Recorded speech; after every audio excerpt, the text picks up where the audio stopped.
Salam sejahtera, salam jumpa di dalam kasih Tuhan kita, Yesus Kristus. Kita patut mengucap syukur karena pada saat khusus ini, yaitu situasi pandemi COVID-19, kita masih tetap dapat menyelenggarakan ibadah dan perayaan Natal, khususnya untuk keluarga besar SMK Bakti Anindya, Kota Tangerang. Saya percaya bahwa sekalipun ibadah dan perayaan Natal kita diselenggarakan secara online, tetapi tidak mengurangi maknanya. Saya percaya bahwa ada pesan Tuhan, ada berkat khusus yang Tuhan telah sediakan bagi kita semuanya. Khususnya bagi anak-anak kami yang saat ini sedang belajar di SMK Bakti Anindya, kelas 10, 11 maupun kelas 12, dan juga kepada orang-orang yang mendengarkan kebenaran firman Tuhan ini. Anak-anakku sekalian yang dikasihi oleh Tuhan, tema yang diberikan kepada saya yang telah disiapkan oleh panitia itu sangat bagus sekali, yaitu Hope in Christ atau pengharapan dalam Kristus. Ini tema yang sangat menarik, ini tema yang sangat penting sekali. Anak-anakku sekalian yang Tuhan kasihi, maka salah satu hal yang membuat manusia tetap dapat bertahan hidup, yaitu manusia mempunyai satu itu, yaitu manusia mempunyai pengharapan. Jikalau kita masih memiliki pengharapan, maka sungguh-sungguh hidup kita itu begitu indah. Maka celakalah orang yang tidak memiliki pengharapan lagi.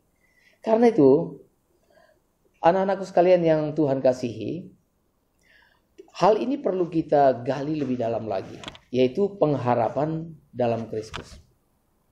Natal itu memberikan pengharapan kepada manusia. Tuhan Yesus Kristus adalah hadiah terbesar yang Allah berikan bagi umat manusia. Jadi kalau misalnya ada pertanyaan, apakah pemberian Allah yang terbesar? Apakah hadiah yang terbesar yang Tuhan berikan bagi dunia ini? Maka jawabannya adalah hadiah Allah yang terbesar, pemberian Allah yang terbesar bagi dunia ini adalah putranya yang tunggal, Tuhan Yesus Kristus. Dengan kata lain, saudaraku yang dikasihi oleh Tuhan, pemberian Allah yang terbesar, hadiah terbesar Allah bagi kita itu dibungkus dengan kain lampin dan dibaringkan dalam palungan. Itulah hadiah yang terbesar, yaitu Tuhan Yesus Kristus sendiri, Sang Juru Selamat kita. Karena itu Tuhan Allah Bapa memberikan Tuhan Yesus bagi kita supaya kita memiliki pengharapan, supaya kita semuanya memiliki pengharapan. Tentunya ada beberapa pertanyaan yang perlu kita jawab supaya tema ini boleh sungguh-sungguh mendarat bagi kita, tema ini boleh sungguh-sungguh memberkati kita. Nah, pertanyaan pertama adalah, pengharapan apa yang ada di dalam Kristus? Atau dengan kata lain, sebenarnya pengharapan apa sih yang Tuhan Yesus bawa dari sorga bagi kita? Mengapa di dalam Kristus ada pengharapan? Pengharapan seperti apa? Nah, ini penting sekali. Anak-anak sekalian dikasihi oleh Tuhan. Pengharapan seperti apa yang Tuhan sediakan bagi kita itu penting. Sebab ada begitu banyak pengharapan yang kita anggap sebagai pengharapan. Dunia juga memberikan pengharapan bagi kita. Dunia juga menjanjikan pengharapan dan banyak pihak yang menjanjikan pengharapan. Tetapi kita sebagai orang percaya sungguh-sungguh menyadari bahwa pengharapan kita yang sesungguhnya adalah pengharapan yang berasal dari sorga. Pengharapan yang berasal dari Allah, yaitu putranya yang tunggal. Putra Allah yang tunggal Yesus Kristus memberikan pengharapan bagi kita. Nah sekarang, jikalau demikian, pengharapan apa yang dimaksud? Pengharapan apa yang dibawa oleh Tuhan Yesus? Sebelumnya saya ingin juga sampaikan bahwa saat ini anak-anakku sekalian yang dikasihi oleh Tuhan, ada banyak hal yang mungkin juga dibicarakan di gereja yang kita anggap sebagai pengharapan. Misalnya begini, banyak orang menganggap bahwa kalau mereka percaya kepada Tuhan Yesus, mereka berharap maka mereka akan kaya secara materi, atau mereka berharap bahwa mereka juga akan mendapat sukses secara materi, yaitu kekayaan, kesehatan, kemudian juga pangkat, kedudukan, keberhasilan yang semuanya bersifat materi. Kita bukan tidak boleh kaya secara materi. Kita bukan tidak boleh mengalami kesuksesan secara materi. Ya, sebenarnya Tuhan menjanjikan hal itu kepada kita. Tetapi kekayaan materi, berkat materi, semua yang bersifat materi itu bukan yang utama.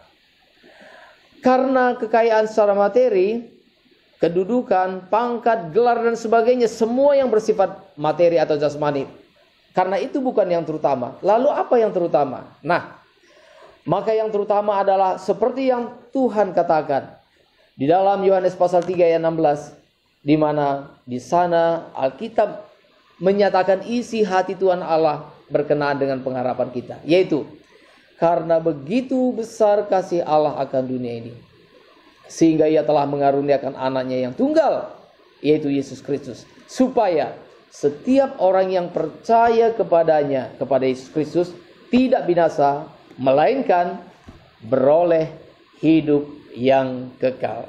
Nah, di sini kita sudah melihat harapan apa yang Tuhan janjikan.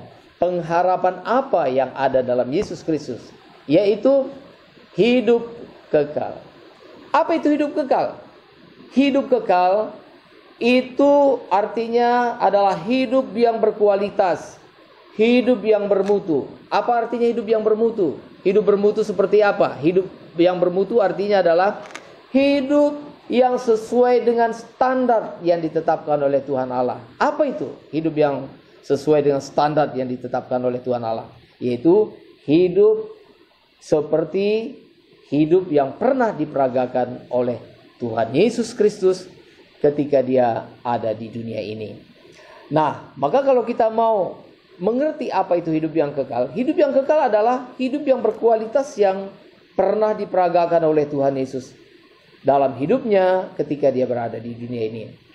Tuhan Yesus Kristus hidupnya tidak bercacat celah. Tuhan Yesus Kristus adalah pribadi yang penuh cinta kasih. Tuhan Yesus Kristus adalah pribadi yang penuh sukacita. Tuhan Yesus Kristus adalah pribadi yang penuh dengan pengampunan. Tuhan Yesus Kristus adalah pribadi yang taat sepenuhnya kepada Allah Bapa di sorga. Nah, hidup yang seperti inilah yang disebut dengan hidup yang bermutu. Hidup yang seperti inilah yang disebut dengan hidup yang berkualitas. Dengan kata lain, disebut juga sebagai hidup kekal. Nah, inilah pengharapan yang Tuhan sediakan di dalam Yesus Kristus. Hope in Christ. Pengharapan di dalam Kristus. Nah, karena itu hidup yang kekal ini, banyak orang berpikir kalau hidup yang kekal itu nanti di sorga. Tapi kalau kita lihat di Alkitab, maka hidup yang kekal ini bukan nanti di sorga. Hidup yang kekal ini dimulai daripada ketika kita masih hidup di dunia ini. Nah, hidup kekal, hidup yang berkualitas, hidup yang bermutu, atau hidup yang berkelimpahan yang dijanjikan oleh Tuhan Yesus Kristus, itu bukan nanti. Bukan nanti ketika kita setelah mati. Bukan nanti setelah kita meninggalkan dunia ini. Bukan.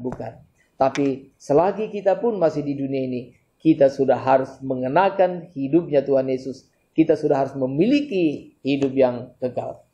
Kita sudah mengenakan hidup yang berkualitas. Nah, itulah pengharapan yang Tuhan sediakan bagi kita. Tuhan Yesus berkata, pencuri datang hanya untuk mencuri dan membunuh dan membinasakan. Aku datang, kata Tuhan Yesus, supaya mereka, yaitu supaya anak-anakku sekalian dan saya juga, supaya kita semua yang mendengarkan kebenaran firman Tuhan ini, supaya kita mempunyai hidup dan mempunyainya dalam segala kelimpahan. Hidup yang dalam kelimpahan ini bukan berkelimpahan secara materi, tapi berkelimpahan di dalam anugerah Tuhan, di dalam sifat dan karakter Tuhan.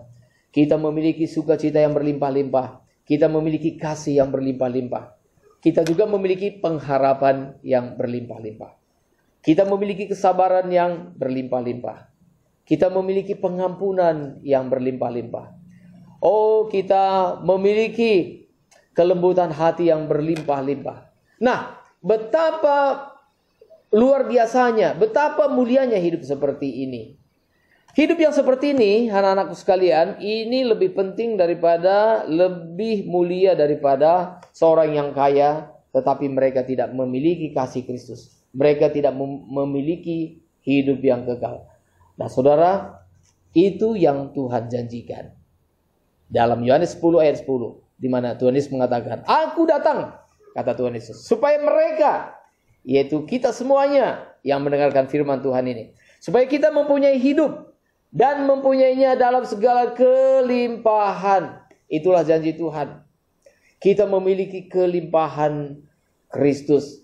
Nah, kelimpahan Kristus ini melampaui segala-galanya yang dunia tawarkan. Ada banyak orang berpikir bahwa sesungguhnya mereka merasa bahwa hidup mereka berarti kalau hidup mereka cantik, kalau hidup mereka kaya, kalau mereka berprestasi dalam pendidikan, atau mereka terkenal dan sebagainya. Anak-anak sekalian, saya nggak usah ungkapkan lagi. Kalian lebih tahu.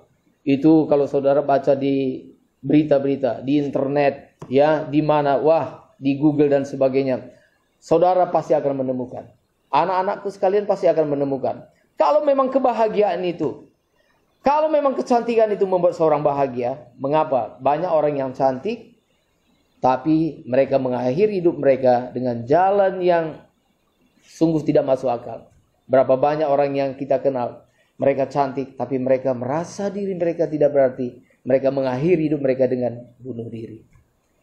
Ya, ada banyak daftar orang-orang kaya yang saya tidak sebutkan nama-namanya di tempat ini karena waktu kita sangat terbatas. Lihat sendiri. Banyak orang yang kaya secara finansial. Kalau memang kekayaan membuat seseorang itu berbahagia dan mereka merasa diri berarti, mengapa berita-berita belakangan ini kita baca? Ya, bukan hanya belakangan ini, tetapi sejarah sudah membuktikan banyak orang kaya mengakhiri hidup mereka dengan mati bunuh diri. Kalau memang populer atau popularitas membuat seseorang itu berbahagia, mengapa banyak orang yang sudah terkenal tapi mereka mengakhiri hidup mereka dengan bunuh diri? Apa yang kurang? Nah, tidak sedikit orang yang cantik atau orang tampan, orang yang kaya, orang berpendidikan, terkenal, tapi mereka mengakhiri hidup mereka dengan tragis, membunuh diri mereka, mengakhiri hidup mereka dengan bunuh diri. Berarti ada apa? Apa yang kurang dalam diri mereka? Hanya satu yang kurang dalam diri mereka. Mereka belum bertemu dengan Sang Juru Selamat. Mereka belum bertemu dengan Sang Natal. Mereka belum bertemu dengan Bayi Kudus, Kristus Juru Selamat. Makanya ketika malaikat-malaikat berjumpa dengan gembala-gembala, malaikat berkata kepada gembala, "Jangan takut, sebab aku memberitakan kepadamu kesukaan besar bagi seluruh bangsa." Apa itu kesukaan besar? Malaikat berkata, "Hari ini telah lahir bagimu Kristus Tuhan di kota Daud." Anak-anakku sekalian, inilah kabar sukacita. Inilah kabar yang terbesar di hari Natal ini. Bahwa Tuhan Yesus Kristus telah datang ke dunia ini. Bahwa Tuhan Yesus Kristus datang dalam bentuk daging. Menjadi daging. Menjadi manusia. Tinggal di antara manusia. Maka Yesus disebut sebagai Immanuel. Artinya Allah beserta dengan kita. Dan Tuhan Yesus menjanjikan memberikan pengharapan bagi kita. Kalau kita hidup dalam Tuhan, maka Tuhan memberikan hidup yang kekal bagi kita. Tuhan memberikan hidup yang bermutu. Tuhan memberikan hidup yang berkelimpahan.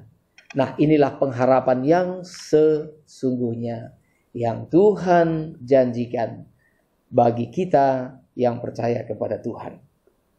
Anak-anakku sekalian, lalu pertanyaan yang kedua yang terpenting adalah, kalau demikian, kalau memang Allah menjanjikan pengharapan dalam Kristus, yaitu hidup yang kekal, atau hidup yang berkualitas dalam Tuhan, maka persoalannya, kalau demikian, tentunya ini adalah harta kita yang paling besar.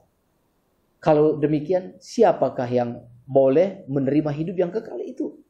Siapakah yang dapat meraih hidup yang kekal tersebut? Kepada siapakah dijanjikan? Kepada siapakah diperuntukkan hidup yang kekal itu? Maka dalam Yohanes 3:16 di sana jelas sekali bahwa hidup yang kekal dijanjikan kepada orang yang percaya kepada Tuhan Yesus Kristus atau menerima Kristus dalam Yohanes 1:12. Nah, anakku sekalian, hal ini saya perlu sedikit sampaikan. Apa artinya percaya kepada Yesus? Apa artinya menerima Kristus? Sebagian orang berpikir terlalu sederhana. Sebagian orang berpikir terlalu dangkal. Mereka berpikir begini. Mereka berpikir, asal kita percaya, oh kita mempercayai bahwa Yesus pernah lahir di Betlehem, asal kita percaya bahwa Yesus dapat melakukan mujizat, asal kita percaya dalam hati bahwa Yesus itu sungguh-sungguh juru selamat dan sebagainya. Asal percaya saja. Percaya seperti ini yang mereka anggap bahwa sudah memiliki hidup yang kekal. Nah, apakah hanya percaya seperti itu saja? Nah, anak-anakku sekalian, ini penting sekali. Percaya yang dimaksud di sini bukanlah percaya secara akal saja. Bahkan juga bukan hanya percaya dalam hati saja, tetapi percaya yang dimaksud di sini adalah lebih daripada itu. Yaitu percaya yang dimaksud di sini itu akan menggerakkan kita kepada satu tindakan. Tindakan tersebut adalah tindakan mempercayakan hidup kepada Tuhan Yesus. Atau lebih jelasnya adalah percaya kepada Tuhan Yesus artinya kita rela hidup kita dimiliki oleh Tuhan Yesus. Percaya kepada Tuhan Yesus artinya kita rela hidup kita diperintah oleh Tuhan Yesus. Percaya kepada Tuhan Yesus artinya kita rela dengan sebulat-bulat hati kita dipimpin oleh Tuhan Yesus, dimiliki oleh Tuhan Yesus, diatur oleh Tuhan Yesus. Kita rela dengan sungguh-sungguh mengikuti perintah Tuhan, mengikuti teladannya, tanpa meragukan sedikit pun bahwa apa yang dikatakan Tuhan benar.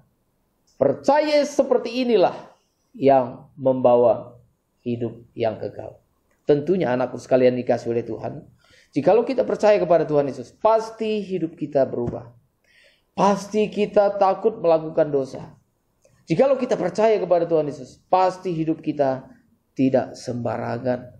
Jikalau kita percaya kepada Tuhan Yesus Kristus, maka sungguh-sungguh kita dengan sebulat-bulat hati kita mau mengikuti Tuhan Yesus. Kepada orang yang seperti inilah yang dijanjikan oleh Tuhan hidup yang kekal, hidup yang berkualitas. Anak-anakku sekalian, kalau engkau hidupmu berkualitas, itu berarti bahwa engkau akan mau belajar keras, belajar dengan bertanggung jawab, mau bekerja keras, supaya hidupmu bermutu, supaya engkau pintar, tapi juga hatimu baik. Orang yang dipakai oleh Tuhan adalah orang yang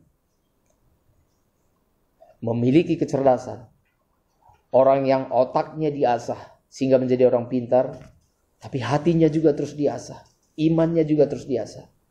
Maka orang yang dipakai oleh Tuhan luar biasa adalah orang yang pintar, tapi juga baik. Itu pasti dipakai oleh Tuhan. Itulah sebabnya maka anak-anak, kalian harus rajin belajar. Belajar sungguh-sungguh. Belajar keras. Ini firman Tuhan. Belajar dengan sungguh-sungguh. Supaya engkau semakin cerdas, semakin pintar, semakin pandai. Tapi hatimu juga tetap baik. Orang seperti ini pasti dipakai oleh Tuhan. Orang seperti ini pasti akan menjadi berkat bagi orang lain. Dan yang terakhir yang ingin saya sampaikan adalah di hari Natal kita selalu menantikan hadiah. Waktu kita kecil kita menantikan hadiah. Bukankah ada satu nyanyian yang berkata, di waktu kita kecil kita merindukan Natal, hadiah yang indah dan menawan. Waktu kita kecil, kita menantikan hadiah. hadiah dari papa, mama, atau hadiah dari guru-guru sekolah minggu, atau hadiah dari gereja waktu kita kecil. Tapi anak-anakku sekalian, sekarang kamu sudah tidak kecil lagi. Di hari Natal yang ulang tahun siapa? Tuhan Yesus Kristus. Saya mau bertanya, permisi tanya. Kalau kita mengunjungi orang yang berulang tahun, siapa yang seharusnya mendapat hadiah? Yang mengunjungi yang berulang tahun atau yang berulang tahun? Maka jawabannya, yang harusnya mendapat hadiah adalah yang berulang tahun. Di hari Natal ini siapa yang berulang tahun? Tuhan Yesus Kristus. Kalau begitu siapa yang seharusnya menerima hadiah? Siapa yang seharusnya, kalaupun boleh dikatakan, siapa yang seharusnya berhak menuntut hadiah? Kita atau Tuhan? Maka sebenarnya yang paling berhak untuk menerima hadiah adalah pribadi yang berulang tahun, yaitu Tuhan Yesus Kristus, Juru Selamat kita, yang telah memberikan pengharapan bagi kita. Karena itu tentunya kitalah yang seharusnya menyediakan hadiah bagi Sang Juru Selamat kita yang berulang tahun. Ulang tahun Tuhan Yesus di bulan Desember di tahun 2020 ini. Apa yang telah engkau siapkan sebagai hadiah buat dia? Nah, seharusnya kitalah yang memberikan hadiah kepada Tuhan Yesus Kristus. Maka hari ini saya ingin mengajak semua kita. Sudahkah engkau menyiapkan hadiah yang terbaik bagi Tuhan? Mungkin engkau bertanya, apa yang dapat saya lakukan? Apa yang dapat saya berikan sebagai hadiahku yang terbaik kepada Tuhan Yesus Kristus? Saya berkata kepada anak-anakku sekalian, engkau memiliki sesuatu yang begitu berharga dalam hidupmu, yang kau dapat persembahkan kepada Tuhan Yesus Kristus, yaitu hidupmu sendiri, yaitu dirimu sendiri. Itulah pemberian atau hadiah Natal yang terbesar yang dapat engkau berikan kepada Tuhan. Kiranya di hari Natal ini engkau dapat berkata kepada Tuhan, Tuhan, aku bersyukur kepadamu, sebab Tuhan telah memberikan aku pengharapan hidup yang kekal. Aku bersyukur Tuhan, aku boleh mendengarkan kebenaran firman Tuhan. Aku mau menyambut firman-Mu Tuhan. Aku mau menerima pengharapan itu. Aku mau supaya aku menerima hidup yang kekal. Dan Tuhan, di hari Natal ini, aku mempersembahkan segenap hidupku sebagai persembahan yang mulia di hadapan Tuhan. Jikalau kita berkata seperti itu, maka sungguh-sungguh kita telah mempersiapkan hadiah yang terbaik bagi Tuhan. Bersediakah engkau memberikan persembahan kepada Tuhan? Maukah anak-anakku sekalian untuk menyerahkan hidupmu bagi Tuhan? Jadi satu persembahan yang indah di hadapan Tuhan. Kiranya Tuhan memberkati kita. Amin. Mari kita berdoa. Haleluya. Anak-anakku sekalian yang dikasihi oleh Tuhan, siapa yang hari ini berkata kepada Tuhan, Tuhan, aku bersyukur mendengarkan firman-Mu pada hari ini. Tuhan, di dalam Engkau menyediakan pengharapan yang sesungguhnya, yaitu hidup yang kekal. Tuhan, karena itu Tuhan, aku sungguh-sungguh merindukan supaya aku juga boleh menerima hidup yang kekal, hidup yang sejati, hidup yang sesungguhnya di dalam Tuhan Yesus Kristus. Dan Tuhan, jadikanlah hidupku sebagai hadiah Natal yang terbesar bagi-Mu Tuhan, sebagai hadiah, sebagai pemberian bagi Tuhan. Siapa yang berkata demikian, engkau boleh letakkan tangan di dada saat ini, dan saya akan berdoa dari tempat ini. Kiranya berkat Tuhan, kasih Tuhan sungguh-sungguh boleh turun atasmu, sehingga engkau juga memperoleh hidup yang kekal dalam Kristus. Haleluya. Bapa dalam surga, engkau melihat anak-anak-Mu Tuhan, yang meletakkan tangan mereka di dada mereka, sebagai tanda bahwa mereka meresponi firman-Mu, bahwa sungguh-sungguh Tuhan Yesus Kristus menyediakan pengharapan yang sesungguhnya bagi kami, yaitu hidup yang kekal, hidup yang berkualitas, hidup yang bermutu, hidup yang sejati, hidup yang berlimpah-limpah di dalam Tuhan. Karena itu Tuhan, Engkau melihat anak-anak-Mu Tuhan.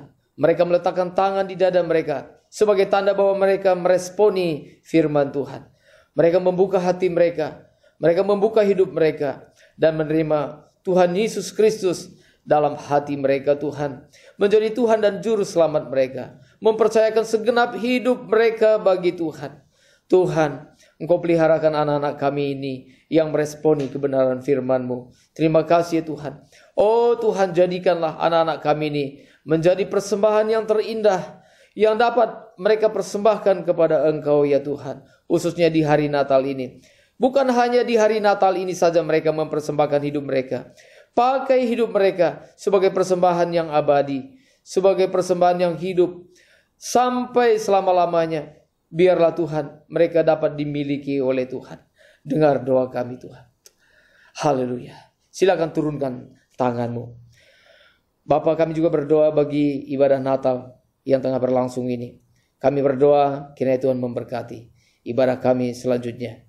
Acara demi acara Tuhan yang pimpin. Sehingga setiap acara sungguh-sungguh berkenan di hadapan Tuhan. Menjadi berkat bagi setiap orang yang menyaksikannya. Khususnya bagi anak-anak kami, siswa-siswi SMK Bakti Anindya, Kota Tangerang. Dalam nama Tuhan Yesus Kristus, kami berdoa dan mengucap syukur.